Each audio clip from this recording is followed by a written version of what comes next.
लाख से एक लड़ाऊं तबे गोविंद सिंह नाम कहां। बाबा गुरु गोविंद सिंह, बाबा गुरु गोविंद सिंह। 1.25 से एक लड़ाऊं,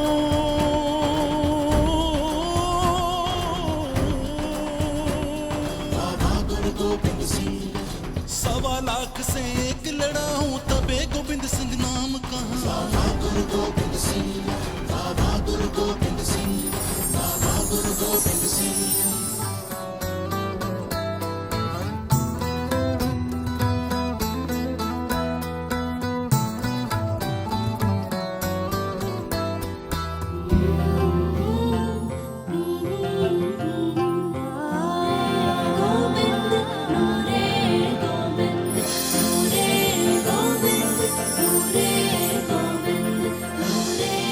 ये साखी है सिख धर्म के 10वें गुरु साहिब कमाल गुरु गोविंद सिंह महाराज जी की, जिन्होंने खालसा पंथ की स्थापना की।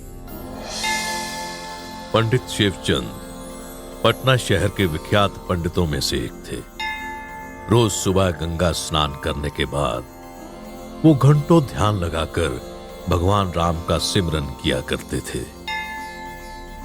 उन्हें अपनी भक्ति पर बहुत विश्वास था और उन्हें लगता था कि एक न एक दिन प्रभु राम उन्हें जरूर दर्शन देंगे। इसी विश्वास के साथ तपस्या करते करते पंडित शिवचंद की आधी से ज्यादा उम्र निकल चुकी थी, पर उन्हें प्रभु दर्शन प्राप्त नहीं हुए थे। इसी बात से पंडित शिवचंद अक्सर दुखी रहते थे। एक दिन पंडित शिवचंद गंगा किनारे जब इन्हीं विचारों में खोए हुए अपनी समाधि में लीन थे, तभी बाल गोविंद अपने मित्रों के संग आए और पंडित जी के कान में बोले, पंडित जी,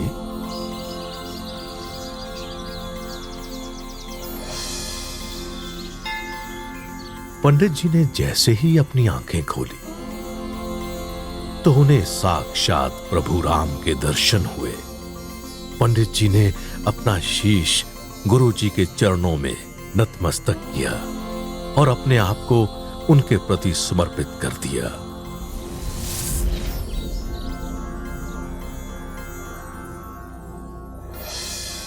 पंडित शिवचंद बालक गोविंद के मुरीद हो गए। जब भी ध्यान में जाते, गुरु गोविंद सिंह जी का अलौकिक चेहरा उनकी आंखों के सामने आ जाता। आज गंगा के उस घाट को गोविंद घाट के नाम से जाना जाता है।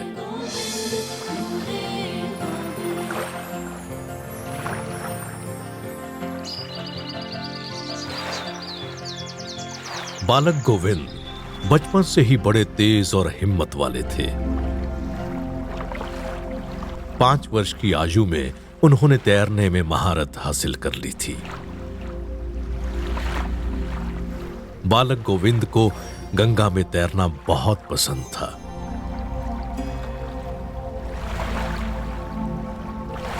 पंडित शिवचंद अक्सर उन्हें संभल कर तैरने को कहा करते थे, पर बालक गोविंद निडर होकर तेज लहरों और गहरे पानी का सामना करते हुए तैरने का आनंद लिया करते थे।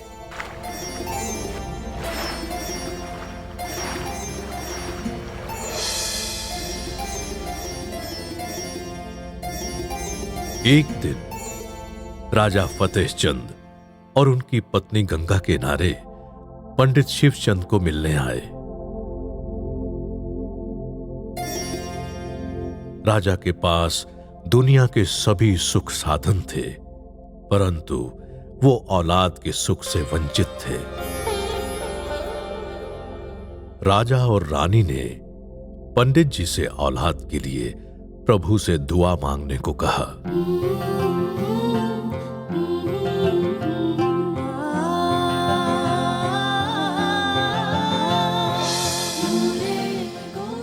पंडित शिवचंद जी ने उन्हें बालक गोविंद के नूर के बारे में बताया। पंडित जी ने राजा और रानी को बालक गोविंद का ध्यान करने को कहा। राजा ने कहा, जिस बालक को हमने देखा तक नहीं, उनका ध्यान हम कैसे कर सकते हैं? राजा और रानी की बालक गोविंद के दर्शनों की अभिलाषा बहुत जल्द पूरी हो गई।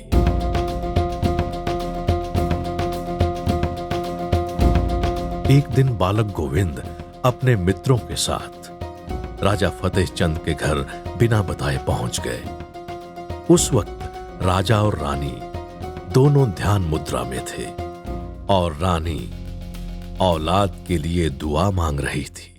उसी वक्त बालक गोविंद रानी की गोद में बैठ गए और कहा, मां, मैं आ गया। रानी ने अपनी आंखें खोली और बालक गोविंद का नूरानी चेहरा देखकर भावुक हो गई।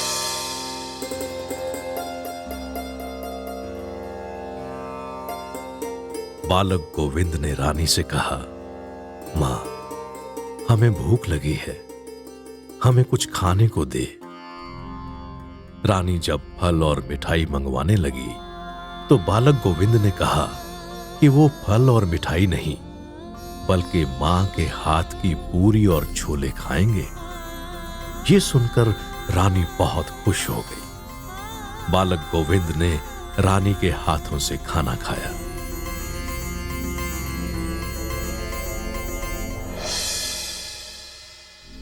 रानी को उस वक्त ऐसा महसूस हुआ मानो गुरुजी उनको औलाद का आशीर्वाद दे रहे हों।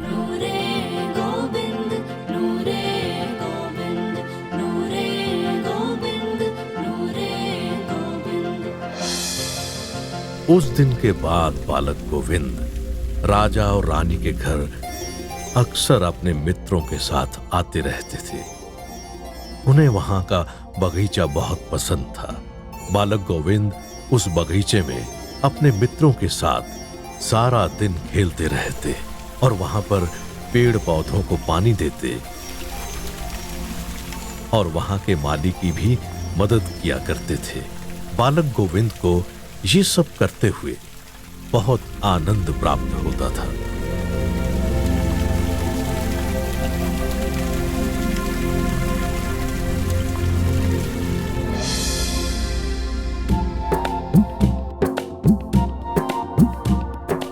बहुत जल्द गुरु के आशीर्वाद से राजा फतेह चंद मैनी और रानी के घर खुशियों की लहर दौड़ उठी। उनकी बरसों की मुराद पूरी हो गई और उनके घर एक सुंदर और स्वस्थ पुत्र ने जन्म लिया।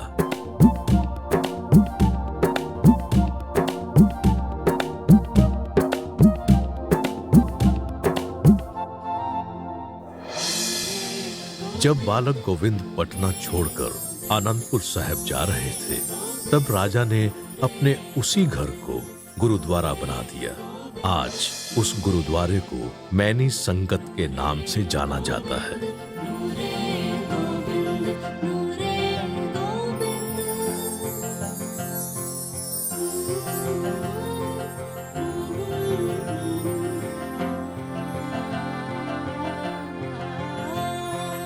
आज्ञा पई अकाल की, आज्ञा पई अकाल की, तबे चलायो पंथ। सब सिखन को हुक्म है, गुरु मान्यो ग्रंथ। गुरु